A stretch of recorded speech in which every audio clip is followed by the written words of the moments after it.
Notre secours est dans le nom du Seigneur qui a fait le ciel et la terre. Lettre aux Romains. On était en train de parler de cette vie nouvelle que procure la foi. Pour l'instant, on était dans des considérations générales, on a parlé du nouvel Adam, on a parlé du baptême. Maintenant, ce que va faire saint Paul, c'est qu'il va vous décrire de manière un peu plus existentielle comment est-ce que lui, il a ressenti ce passage d'une ancienne humanité à une nouvelle humanité.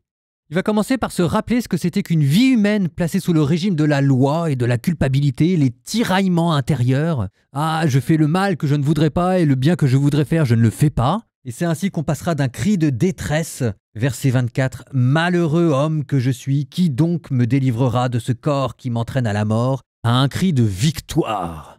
Et là, on bascule, chapitre 7, chapitre 8.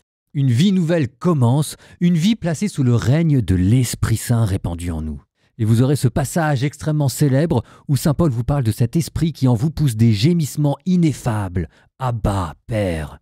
Bonne écoute et souvenez-vous, si vous décrochez, pas de panique, je fais le filet de sécurité dans les commentaires. À tout de suite.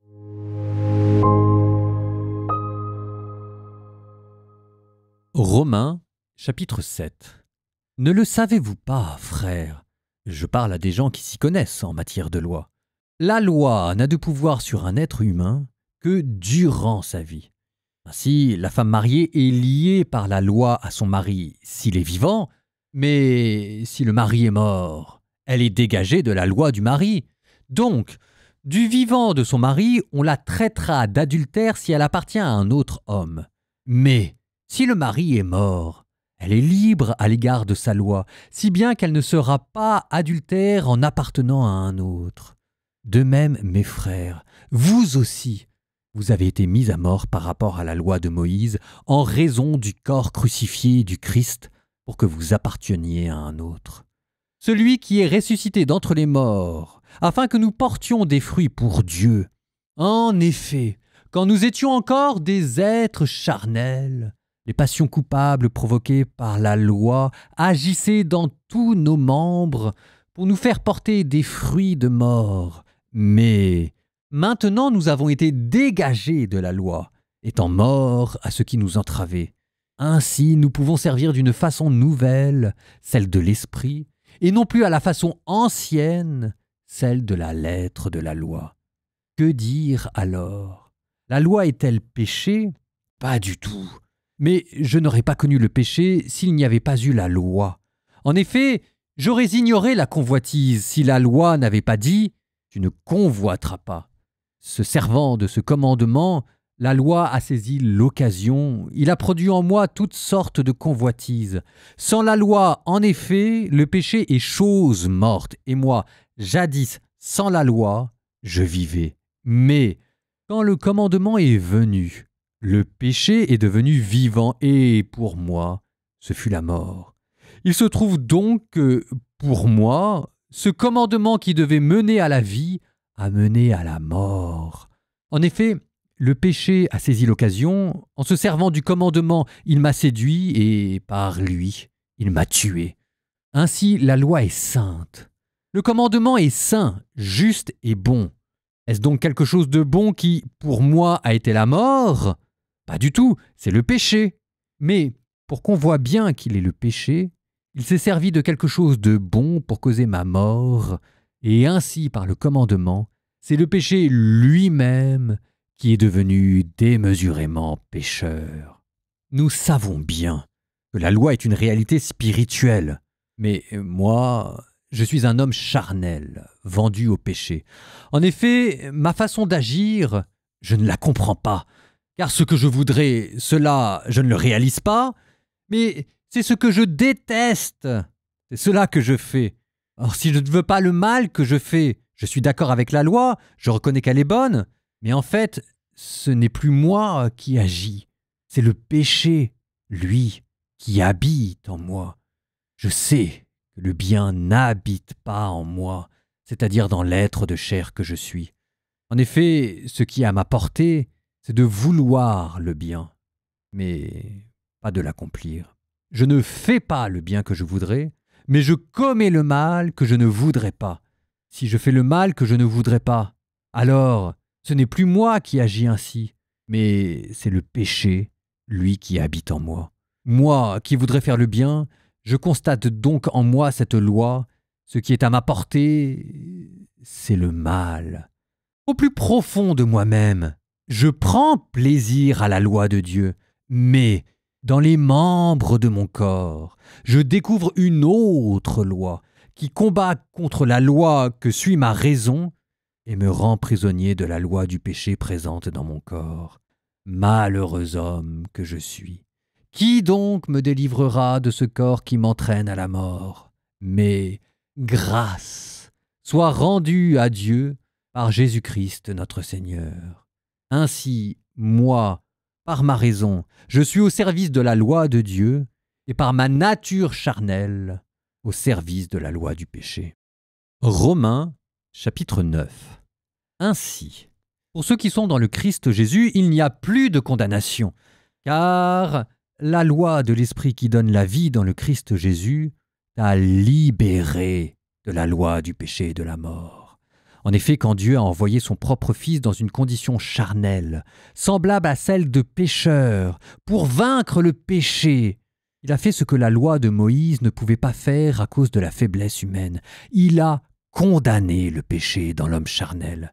Il voulait ainsi que l'exigence de la loi s'accomplisse en nous, dont la conduite n'est pas selon la chair, mais selon l'esprit.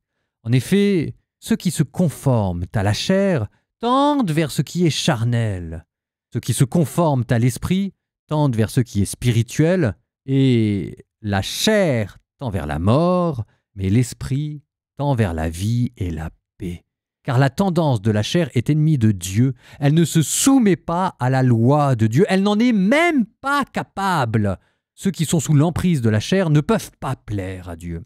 Or, vous n'êtes pas sous l'emprise de la chair, mais sous celle de l'esprit, puisque l'Esprit de Dieu habite en vous.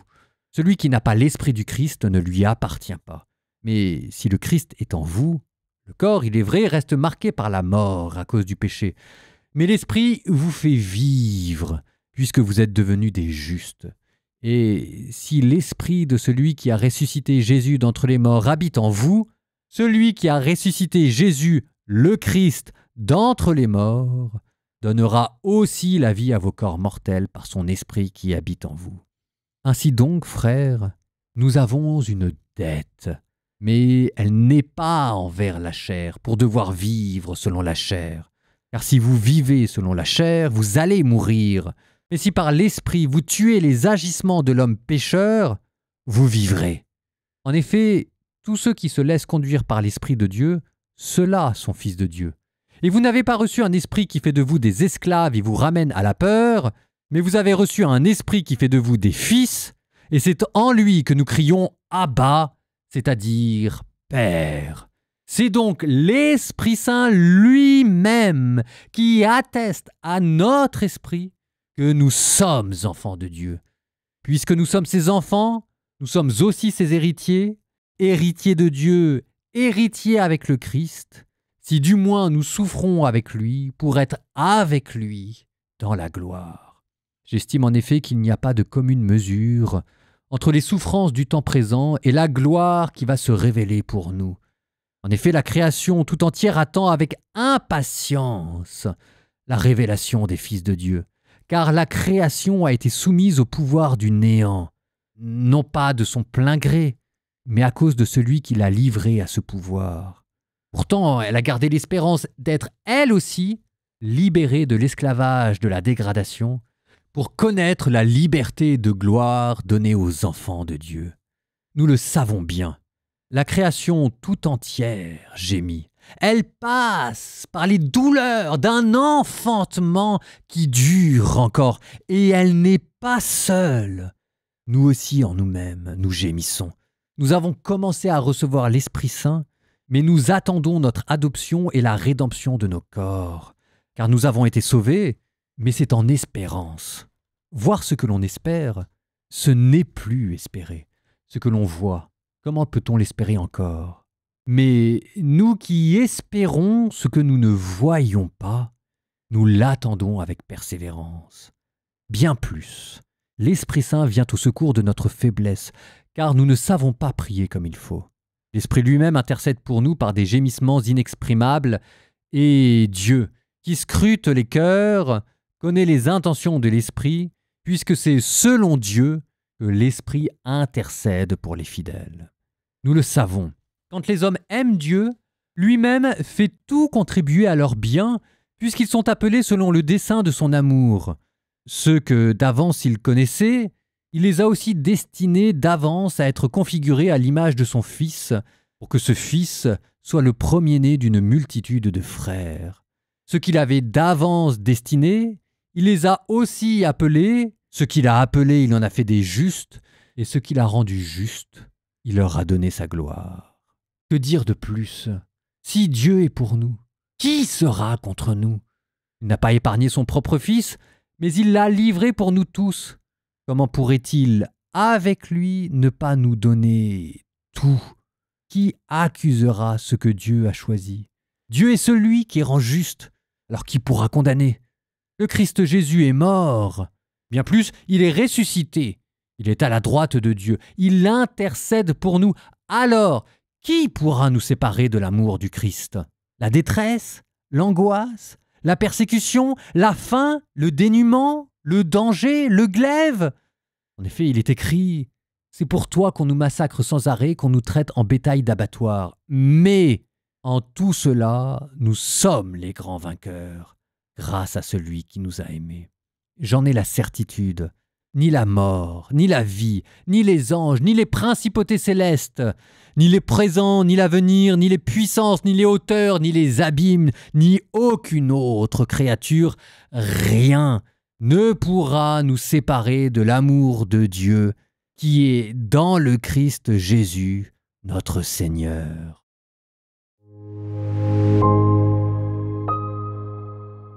Ah, ça me déprime et j'ai juste 1 minute ou 2 pour vous parler de tout ce qu'il y avait dedans. Oh là là là là là là. La lecture était longue, je pouvais pas la couper au milieu, je suis désolé. Parfois c'est possible, parfois c'est pas possible. Enfin, vous avez senti le mouvement d'ensemble. Et moi je suis qui? Petite puce, petit vermisseau devant Saint Paul pour l'interrompre au milieu de sa pensée. C'est pour ça que je vous ai fait un petit peu un long commentaire au début, c'était pour pouvoir vous permettre de vous retrouver dedans. Donc, glaner au fil du texte l'analyse psychologique de la culpabilité et du rôle de la loi. Mais on a l'impression de lire du Derrida ou du Foucault ou je sais pas quoi. Enfin, quand on pense que Saint Paul c'est du 1er siècle, enfin, c'est fou. Donc, le péché a toujours existé, il conduisait vraiment à la mort, sauf qu'avant qu'il y ait eu la loi qui nous dise ça c'est bien, ça c'est pas bien, on savait pas que c'était un péché. Et donc comme on le savait pas, il n'y avait pas de culpabilité. Et c'est pour ça que Paul dit que la loi a révélé le péché.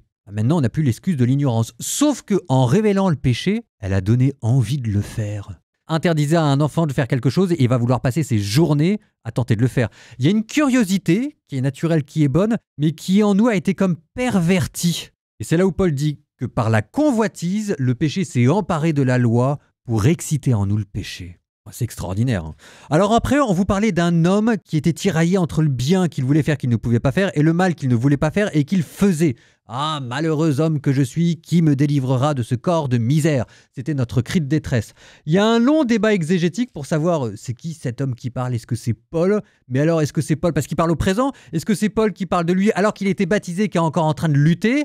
Ou est-ce que c'est Paul qui parle de lui alors qu'il n'était pas encore baptisé sous le régime de la loi?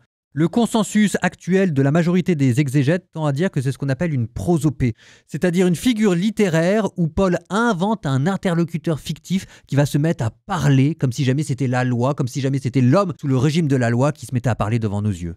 Ensuite, on est passé à la condition nouvelle caractérisée par les tendances de la chair qui s'opposent aux tendances de l'esprit.